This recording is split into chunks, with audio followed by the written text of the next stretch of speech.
What's up, guys? General Fat Boy here, back again with a new episode of my Road to Glory series here, our March to Top 100.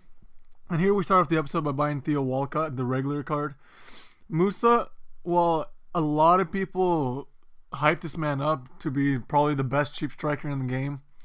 I don't know, he just doesn't seem to do it for me that much, so I thought I'd go and try out to buy a new card and maybe see if that'll help. I'm going to put Theo Walcott left wing, put Martial as striker on 7 chem, and then play the SBC Sterling right forward, and hopefully this will make a good, some good changes to my team. Because Musa, I think the biggest problem for me is his lack of strength, and I know Theo Walcott doesn't really have much better strength, but he has better all-around stats than Musa, and Martial would be the one playing striker anyway. So Martial does have physical, he does have the finishing, he does have dribbling, and he does have pace. So that's everything I look for in a striker. I need pace, shot, and physical on my striker. So that's why I'm deciding to move Martial to the striking position. And I know what Martial can do. I've used him for over 500 games. So I know what the man is capable of. I know what his strengths are. And he will just improve the team all around. Here, jumping into the first game, we come up against a BPL team with Inform Mane, Inform Coutinho, the SBC Sun, SBC Buffon, and Chiellini. I believe it's the inform Marcus Alonso, the new inform from last week, I want to say. But here we start off the game well. Walcott, in his first few minutes of his debut, he almost gets the goal right there. He just puts the header wide. And Walcott, I could tell just from the first game, he's going to be a great player because he kept finding himself in brilliant positions. And he was able to constantly find those positions over and over again. And the more positions you get into, the more of them you will score. Musa didn't get into many situations for me. Maybe that's just down to how I play with him. But here Martial really should be burying that. I don't know how he did not bury that. He usually does for me. But Martial comes up the pitch minutes later. And he's able to, well, not minutes later, the second half he comes up. And he's able to tuck that into the bottom right of the net. And making it 2-1 to us. And guys, I actually had to talk to you yesterday. In yesterday's episode, there was a few games that I cut out. I believe the first 3 of Division 1. And in the gameplay that got corrupted for me, I actually ended up going out to the catalog and unlocking some of the coin boost. And yes, I still have not used my coin boost. I did the same thing in FIFA 15 and 16.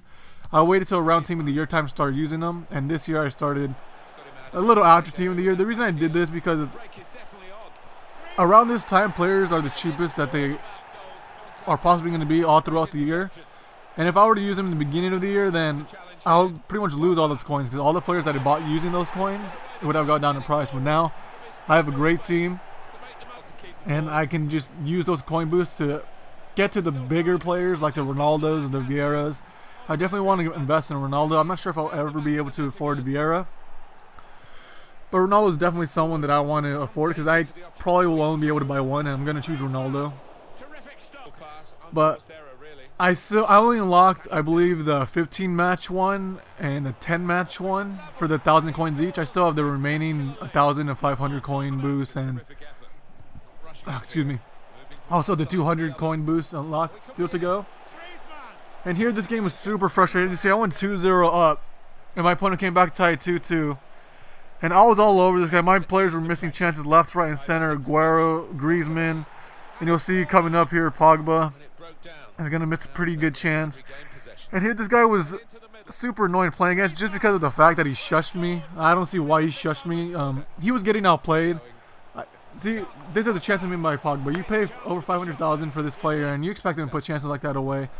But the player was shushing me, and I don't know why. I was outplaying him. I was just getting unlucky not to finish, so he's just celebrating like a dickhead.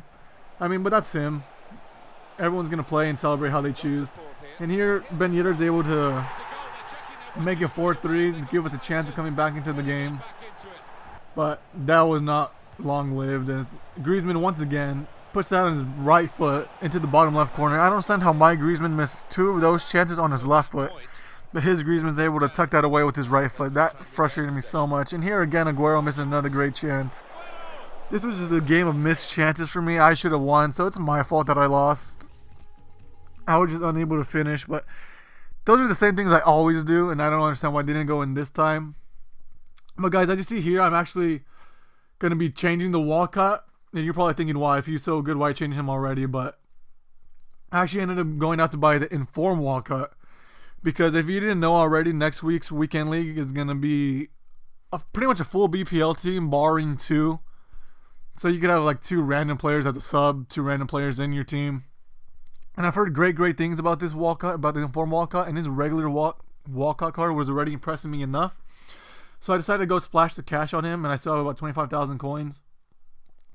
And I actually bought, you're not going to see me actually buying him because I bought him on my phone, on the web app, actually the phone app. Because I was checking Twitter and I saw that people like Bates87 and Hectic Jukes were tweeting out that next weekend's going to be about BPL. So I wanted to go buy him before they began to rise up in price like crazy. And I already have a large number of BPL players in my club already. So I'll be able to use Aguero, Martial, Inform Walcott, Pogba, Conte, and my defense right now for next weekend's league. I actually ended up buying Bailly as well while I was buying Walcott on the phone app. You'll see me putting him into the squad. Not this game, but next game, because I forgot to put him in this game. I only put the Inform Walcott, but as you can see here, Walcott's off to a great start with the debut brace already in the first half. And the Walcott, I think the main thing that's impressive about him is his pace, which that's why a lot of people buy him. He's able to get to balls that other players cannot get to. If you saw his first goal here, he was able to just sprint past the defender and reach the ball before he could. And that is such an important thing, especially in foot champs, because you're going to need every advantage you can get. And Walcott provides pace, he provides finishing, and with the finisher card, his physical is not that bad either. As you can see here, I'm actually going to end up replacing Reed for Bailly, but he ended up getting the man of the match in this game. He got an assist for Walcott's second goal. And after that win, we're 2-0-1 in Division 2. So the likelihood of getting back to Division 1 is looking pretty good. And here we're going back into the bronze pack method. A lot of the things didn't sell. A few things did sell, but this card here was going for about 2,700 when I first listed him, but then he was not selling for that price. I checked him again, and he only went down to about 600, I believe 400. I couldn't quite catch what it said there. But this is a very tedious process, like I was mentioning in the previous episode, guys. You just have to stick with it and just continue to list up your players, and eventually they will sell. They all do sell. It just takes a while. And here I'm opening more bronze packs because I have free space on my trade pile. And this bronze card goes for about 300 coins, so I ended up listing for 250 to make sure he does sell. And sometimes in these packs you do get really lucky. You get the injury cards, which sell for a lot. You get the squad fitness cards that sell for a lot. And you also get coin unlocks. And one of these packs you're going to see here, I actually get a silver coin unlock for 750 coins. So that already paid for almost 2 of these bronze pack methods that we're doing here. So if you guys have the time and motivation to do this, I definitely would recommend doing it. But guys, this weekend league is not looking like it's going to happen again. EA just put out a patch earlier this morning fixing one of the glitches. I believe the sub force glitch. I'm not exactly sure which one it was. It had something to do with the substitutions, but there are still 2 more remaining glitches that can have a huge effect on the weekend league. So I doubt that EA are gonna go ahead and proceed with the weekend league. It just would be a giant mess. People will not be getting the wins that they deserve to be getting because of these glitches. They're gonna be forced to disconnect every single time. They're gonna be disconnected, given losses that they do not deserve, and losses in games that they are winning. So I cannot see EA doing anything in the next 9 hours. The weekend league opens in 9 hours from when I'm recording this. And this team was really weird, guys. He had 99 chemistry. I don't know why he didn't go with Carvajal in the right back position, but yeah, as I was saying, EA really need to sort out the glitches before they can continue with the weekend league. I really want the weekend league back. I enjoy playing the weekend league. I want to be able to try to get better every weekend so we can eventually hit top 100 like we plan to. But at the state it is in right now, I think it is better that they cancel it, because I will probably encounter that glitch. You guys will probably encounter that glitch, and a lot of the people who are challenging for 40, every weekend are going to encounter that glitch. So it's just not right for EA to continue with this. And as you can see here, I went 2-0 up once again, and he's able to equalize 2-2. But Fernandinho pulls off his steal right there. He finds Ben Yedder. Ben Yedder tucks into the bottom left corner, making it 3-2. And Ben Yedder, guys, if you have not used him, he is such an insane card. I honestly am enjoying him more than Griezmann and Aguero at this point. And he's playing the cam position, and he's still outscoring my strikers. Here again, Aguero holds up the ball, finds Ben Yedder. Ben Yedder finds the bottom left corner with a driven shot, making it 4-2 to us. And we pick up yet another win. Ben Yedder with a 10.0 rating, a hat trick. And at this point, we're 4-0-1, I believe. And just let me see here. Yeah, no, we're 3-0-1, which is really, really well. That first loss, I felt a little hard done by, but you know, I can't do much about it. And here you see me putting Eric Bailly. I bought him for 8,000 coins, a fresh owner, a fresh card, not a first owner, a fresh card with 0 games on him.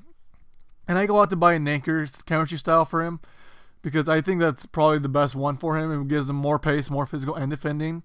So he's already strong in all 3 of those categories, but to make him even stronger in those, I think that's the best way to go. And here you can see me applying the anchor chemistry style, and we go up into our next game against a Serie A team. I actually have that Icardi, but the red one from the monthly rewards for Elite that I got. And here Bailly almost gets the tackle, but Niang is able to get the shot off. And he tucks into the bottom left corner, bottom left corner. But we were able to fight our way back in the first half. He takes too long to clear. Martial steals it back. Martial finds Walcott, and Walcott just taps it into an empty net, making it 1-1 to us. And here I could have sworn this was offsides, guys. You guys let me know if you guys thought this was offside as well. At first, I thought it was offside, so I was gonna blast the ball. But then I saw the ref on the sideline. He did not raise his flag for offside, so I went it up. I continued going up, and Walcott scored, and it was not offside. So playing to the whistle finally did help there, because usually I would have just blasted that. And here, Butland pulled off a magnificent save to keep it at 2-1, and we're able to hit him on the counter off of that. Walcott finds Sterling. Sterling smashes that to the bottom left, making it 3-1. But anyway, guys, that's the episode for now. We're 4-0-1. You'll see the remaining of my games tomorrow. And also, I'm going to be uploading a draft for this Road to Glory tomorrow. We're going to be entering the draft to see if we can make a profit for the same team of the week that's out right now. But anyway, guys, I'll catch you tomorrow. And if you did enjoy the content, make sure to drop a like and a follow on Twitter. And I'll see you guys tomorrow.